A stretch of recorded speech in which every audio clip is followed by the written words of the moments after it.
la foi qui me fait vivre. La haine du péché, le 21 avril, sanctifié par sa vie.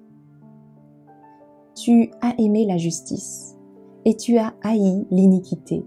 C'est pourquoi Dieu, ton Dieu, t'a oint d'une huile de joie au-dessus de tes compagnons.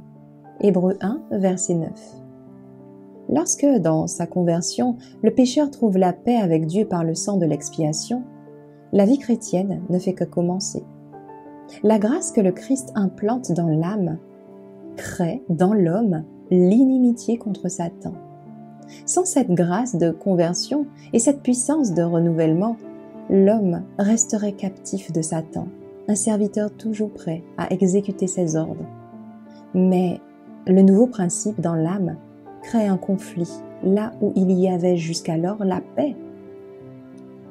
La puissance que le Christ confère à l'homme lui permet de résister au tyran et à l'usurpateur. Celui qui, au lieu d'aimer le péché, le déteste, celui qui, aux passions qui l'emportent en lui et les vainc, montre l'action du principe entièrement supérieur. Il est impossible de se conformer au monde et d'être en harmonie avec le Christ.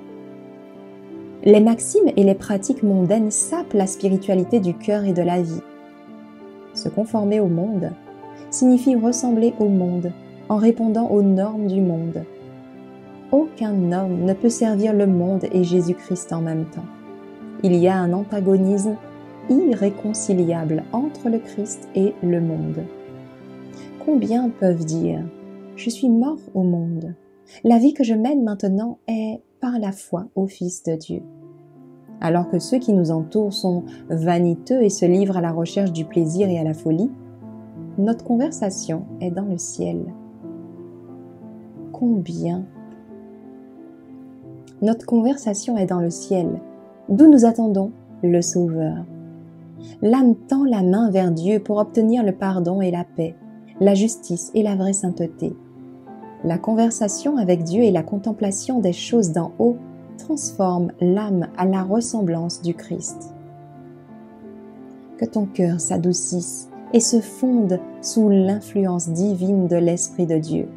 Ne parle pas trop de toi-même, car cela ne fortifie personne. Parlez de Jésus et laissez le moi s'en aller. Laissez-le se submerger dans le Christ.